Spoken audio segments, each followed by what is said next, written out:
আল্লাহ নবী বললেন দুনিয়ার জমিনে ব্যক্তি নামাজ না পড়ে আল্লাহ পাক তাকে পূর্ণতা কঠিন শাস্তি দিবে। বলেন নাউজুবিল্লাহ। নাউজুবিল্লাহ। নামাজ পড়লে 5টি পুরস্কার দিয়েই দিবে, আর নামাজ না পড়লে পূর্ণতা কঠিন শাস্তি বান্দাকে আল্লাহ পাক দিয়ে দিবে। নাউজুবিল্লাহ। এটা কি আল্লাহ পাক আমাদের নামাজীদেরকে কি শান্তি দেয় আর বেনামাজীদেরকে কি শাস্তি দেয় একটু শুনে আসুন, ঠিক না?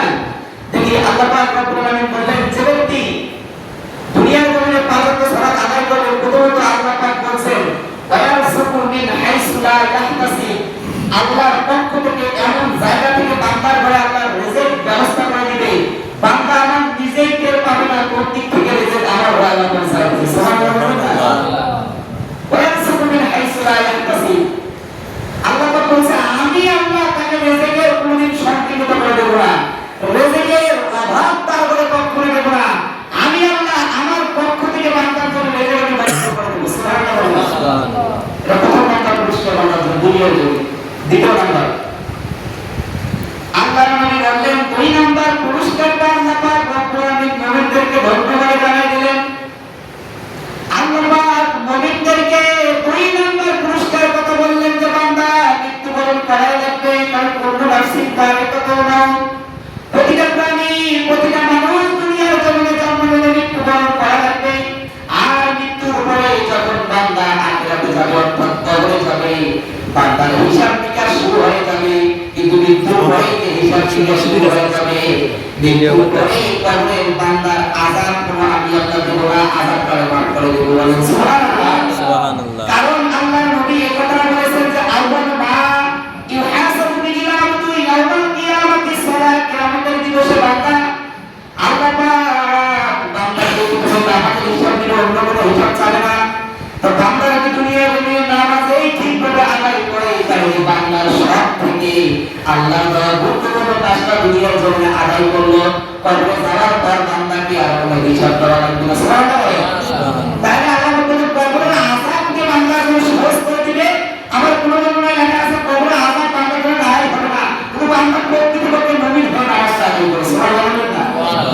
3 নম্বরে আল্লাহ পাক রব্বুল আলামিন জানায় দেন ইয়া রাসূলুল্লাহ, আপনি ওই বান্দাদেরকে জানায় দেন 3 নম্বরে বান্দাকে আমি যে পুরস্কৃত করব, 3 নম্বরে বান্দাকে আমি যে বিষয়টা জানায় দেব, কিয়ামতের দিবসে বান্দার ডান হাতে আমলনামায় দিয়া বান্দা হৃদয় করে আমি আল্লাহ ধন্য করে দেব।